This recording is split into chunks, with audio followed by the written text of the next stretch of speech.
Josué capítulo 24, verso 15 está escrito: Mas se vocês não querem ser servos do Senhor, decidam hoje a quem vão servir. Resolvam se vão servir os deuses que os seus antepassados adoravam na terra da Mesopotâmia ou os deuses dos amorreus, na terra de quem vocês estão morando agora. Porém, eu e a minha família serviremos a Deus, o Senhor.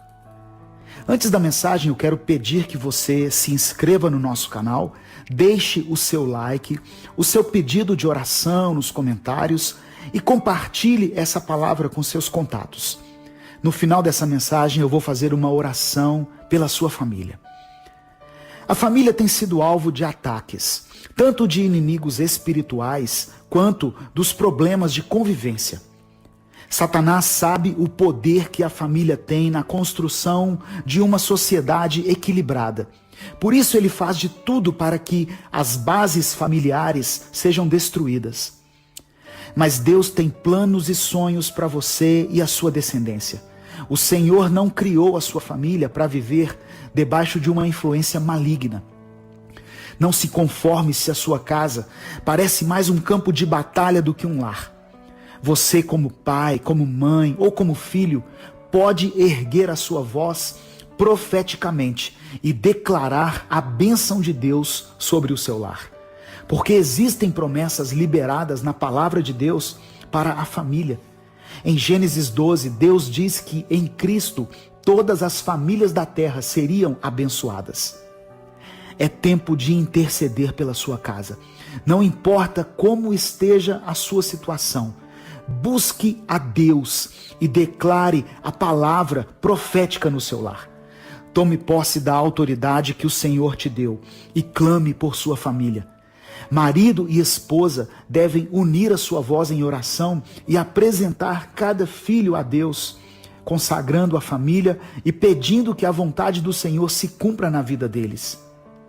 O inimigo tem colocado na nossa mente uma mentira, dizendo que a nossa oração não tem poder, mas é um engano do diabo. A palavra diz que a oração de um justo é poderosa. Não se cale, meu irmão. O Senhor vai agir no tempo certo. Eu e você somos frutos da oração de alguém que um dia se importou e intercedeu por nós. Às vezes, vai levar um tempo para que as promessas se cumpram, mas tenha fé, creia, elas vão se cumprir. Eu quero orar por você. Deus, sabemos que a família é um grande projeto do Senhor e que não foi homem quem a constituiu, mas foi pela sua vontade que as famílias da terra foram formadas. Eu quero profetizar sobre cada família representada, por todos que ouvirem essa mensagem, que cada um possa experimentar dias melhores em sua casa, que as brigas e as discussões possam dar lugar ao diálogo, que o tempo em excesso que temos passado em frente à televisão, no computador ou no celular, possam dar lugar a um tempo de leitura da sua palavra e a oração junto com os nossos familiares. Tira as escamas dos olhos de cada marido e cada esposa, para que possam enxergar pela fé a salvação de cada um de seus filhos e, através da intercessão, transformarem a atmosfera na sua casa. É o que eu te peço em nome de Jesus. Amém. Deus te abençoe. Eu sou o pastor Edivaldo Oliveira e esse foi mais um Minuto com Deus.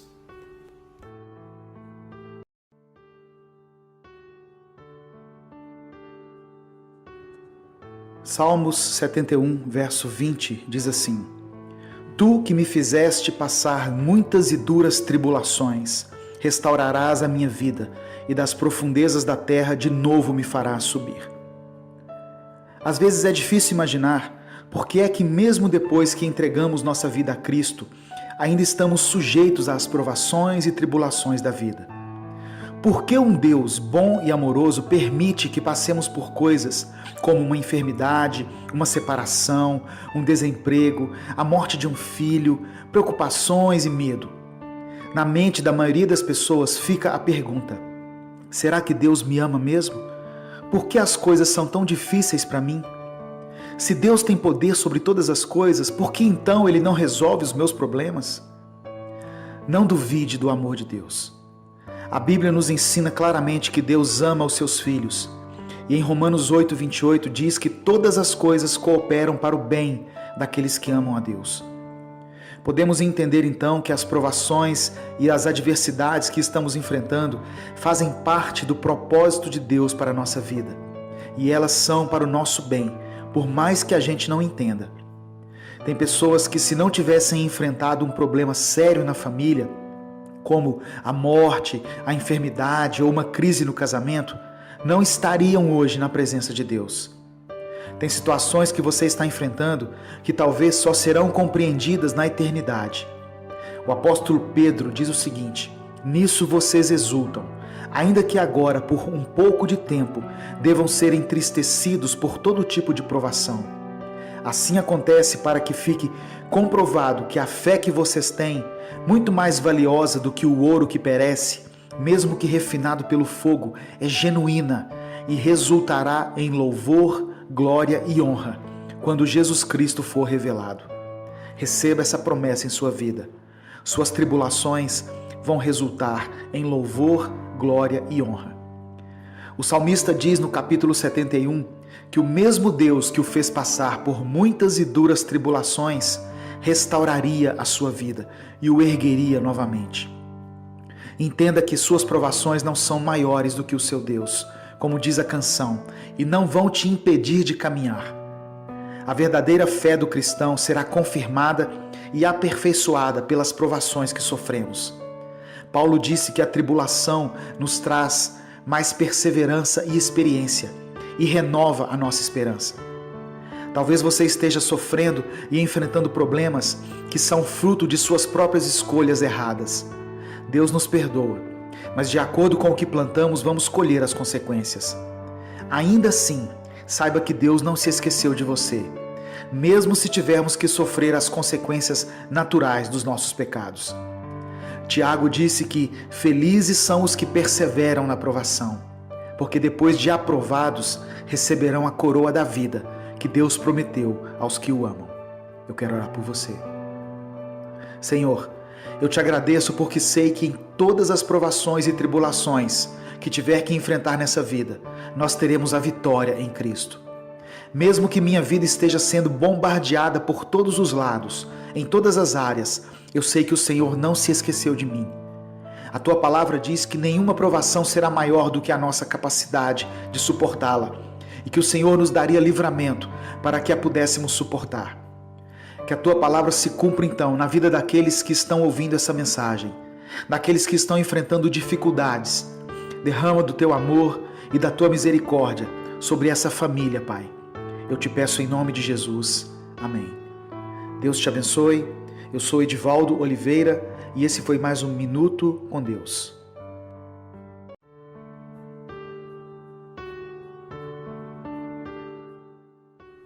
Marcos capítulo 8, verso 25 está escrito: mais uma vez, Jesus colocou as mãos sobre os olhos do homem. Então seus olhos foram abertos e sua vista lhe foi restaurada, e ele via tudo claramente.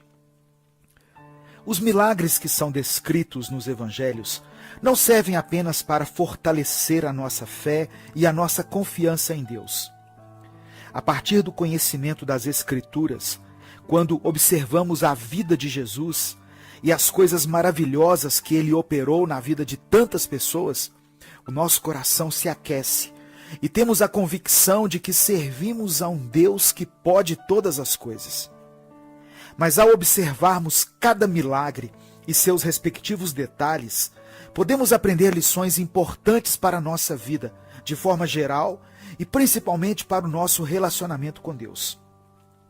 O texto lido diz que em Betsaida trouxeram um cego até Jesus e suplicaram para que ele o curasse.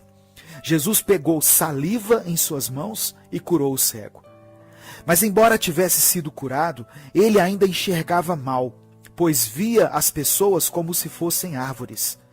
Somente no segundo momento, quando Jesus tocou-lhe novamente, foi que a sua visão foi totalmente curada, e ele pôde enxergar as coisas de forma clara. Aquele foi um milagre diferente, pois foi realizado em 2 etapas. Jesus está mostrando para nós que algumas pessoas serão abençoadas, porém, a restauração na vida de alguém não é algo que segue um padrão.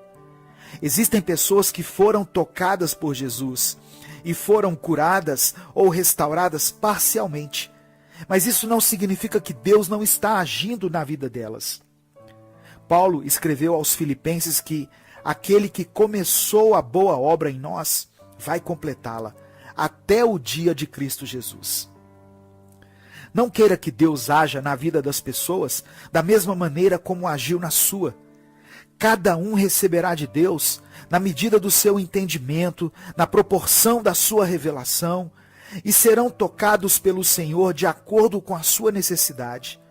O importante é que Deus nos ama e respeita e considera a nossa individualidade, e que onde abundou o pecado, superabundou a graça.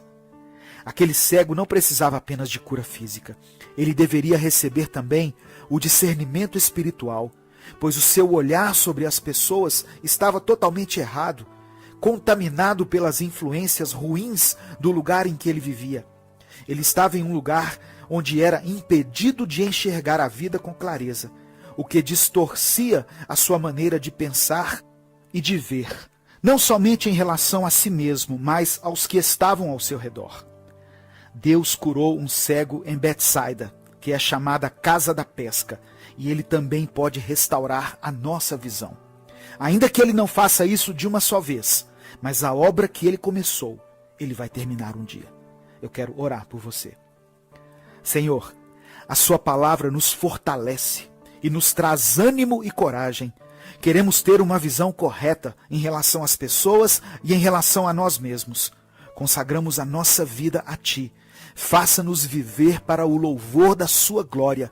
Não permita que as coisas deste mundo ofusquem a nossa visão. Que os nossos olhos sejam curados e possamos enxergar as suas maravilhas. Nós oramos e te agradecemos. Em nome de Jesus. Amém. Compartilhe essa mensagem. Ela pode mudar a vida de alguém.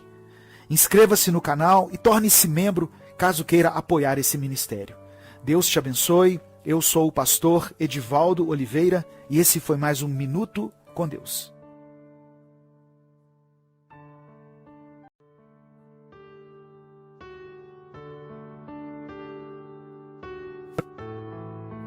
Primeira Crônicas, capítulo 4, verso 10, diz assim: Jabes orou ao Deus de Israel: abençoa-me e aumenta as minhas terras, que a tua mão esteja comigo, guardando-me de males e livrando-me de dores.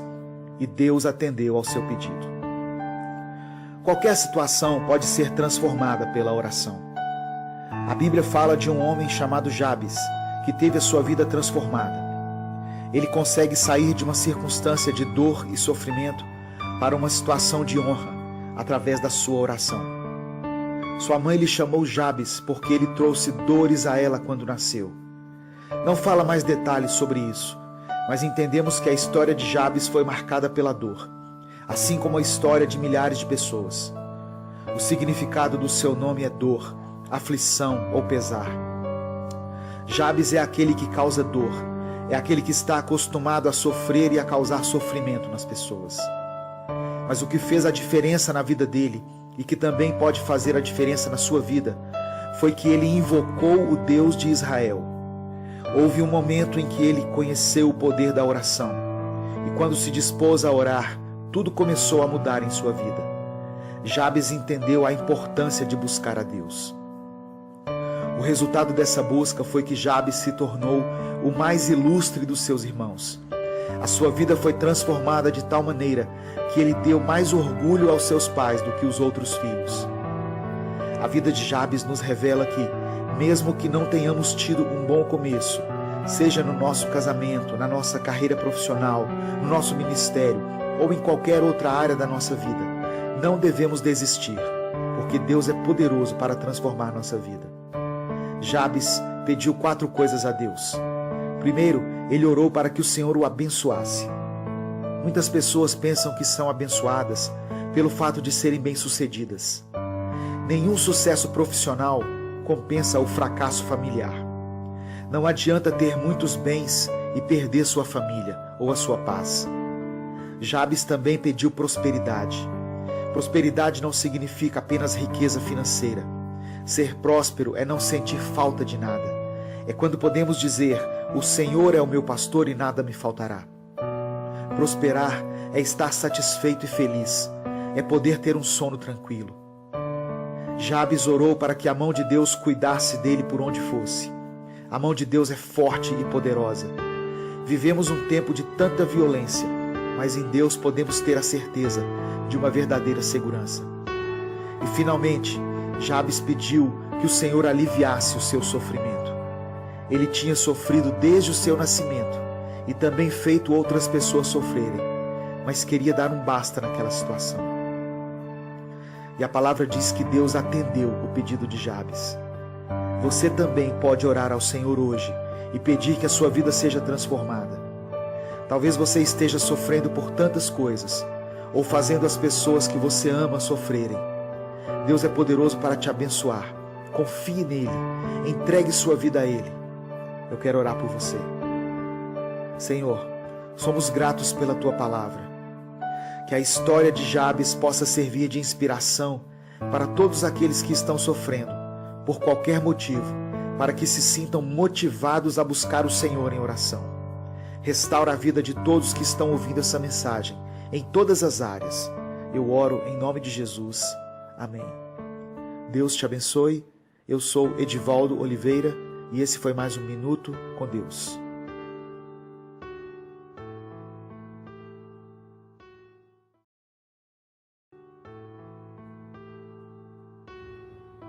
Salmos 37, verso 5 diz assim: Agrada-te do Senhor e Ele satisfará os desejos do teu coração. As pessoas passam a vida inteira em busca da felicidade, procurando satisfazer seus desejos e suas carências com aquilo que julgam ser o ideal para suas vidas. Quando não temos a convicção de que Deus é quem cuida de nós e a certeza de que a vontade dele é boa, perfeita e agradável, ficamos indignados, frustrados e vulneráveis aos ataques do diabo, que deseja nos roubar, matar e destruir. Muitas vezes, as adversidades que enfrentamos nessa vida não nos deixam perceber e enxergar algumas coisas que são essenciais.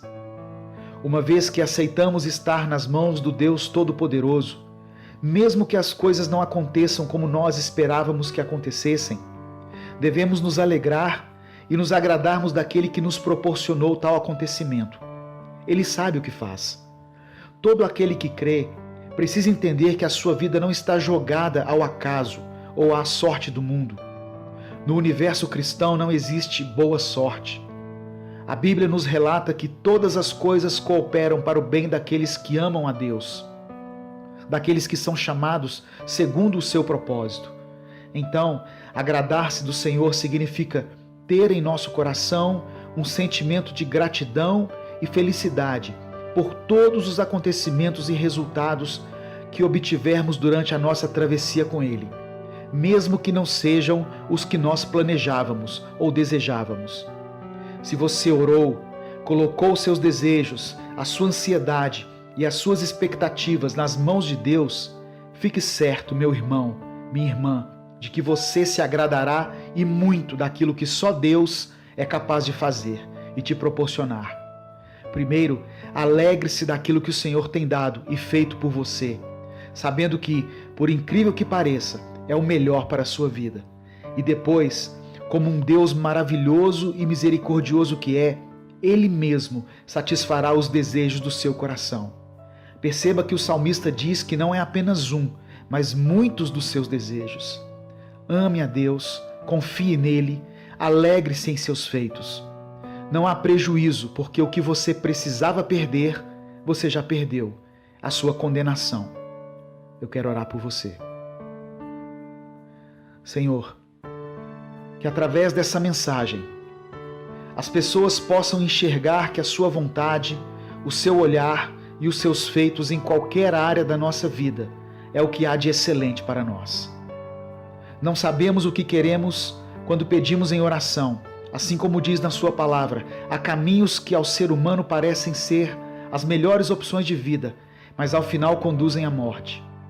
Então, Pai querido, ensina-nos a ficar satisfeitos com todos os seus feitos e agradecer por algumas orações em que tivemos de aceitar o seu não, pois certamente esse não que recebemos é o nosso livramento, bem como a nossa certeza de vida plena. Eu oro em nome de Jesus. Amém. Curta e compartilhe essa mensagem. Deixe seu pedido de oração nos comentários. Eu sou Edivaldo Oliveira e esse foi mais um Minuto com Deus.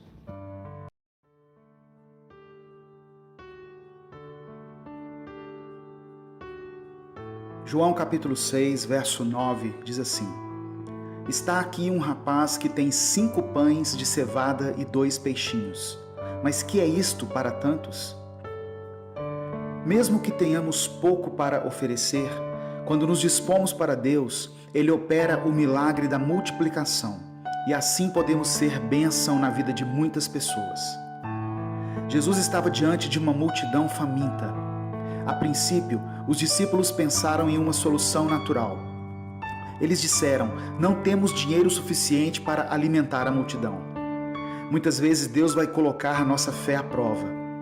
Me chama a atenção aquele rapaz, que mesmo sem ter o bastante, ofereceu tudo o que tinha. Ele nos ensina um princípio muito importante. Não tenha medo de ofertar aquilo que Deus te pede. A Bíblia diz que eram 5.000 homens, fora as mulheres e crianças, e Jesus fez um milagre e alimentou todos eles. Certamente haviam muitas pessoas ali que tinham algum alimento consigo, mas preferiram se esconder.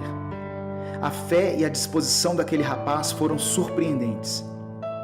Quantas pessoas que têm tanto para dar, seja em recursos financeiros ou em talentos e dons, mas estão paradas, sem fazer nada, e quantos que têm pouco, mas entregaram esse pouco que têm nas mãos de Deus. Outra coisa que nos chama a atenção é que quando Jesus pega aquele alimento, a palavra diz que ele agradeceu a Deus antes de o repartir entre os discípulos. Esse é mais um dos princípios da multiplicação. Seja grato ao Senhor por aquilo que Ele tem te dado. Talvez as coisas não estejam saindo como você havia planejado. A crise que se instalou no país fez com que muitas pessoas reaprendessem a viver com pouco, mas mesmo assim, agradeça a Deus. Se não tem te faltado o alimento à sua mesa, agradeça ao Senhor. Se você está empregado, mesmo que não seja o emprego dos seus sonhos, louve a Deus pelo seu trabalho. A palavra diz que se formos fiéis no pouco, Deus nos colocará sobre o muito. E a terceira coisa que vale ressaltar nessa passagem é que o alimento que sobrou foi todo recolhido para que, segundo as palavras de Jesus, nada se perdesse. É incrível como nos tornamos uma geração que descarta as coisas tão facilmente. Eu quero te dizer uma coisa: se o seu guarda-roupas não está mais cabendo nenhuma peça, é sinal de que está na hora de você doar para alguém. Se Deus tem abençoado tanto a sua vida, quem sabe é para que você seja um canal de bênção na vida de outras pessoas. Quantas pessoas necessitadas ao seu redor e você não se importa? As multidões continuam famintas, seja do alimento físico ou do alimento espiritual, e Jesus continua esperando que alguém como aquele jovem se disponha e não tenha medo de entregar o pouco que tem. Eu quero orar por você. Senhor, somos gratos porque de alguma maneira o Senhor tem suprido todas as nossas necessidades.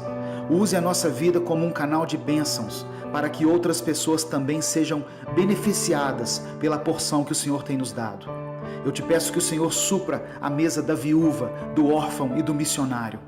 Não deixe que o egoísmo e a ganância sufoquem o sentimento de compaixão que o Espírito Santo colocar em nosso coração.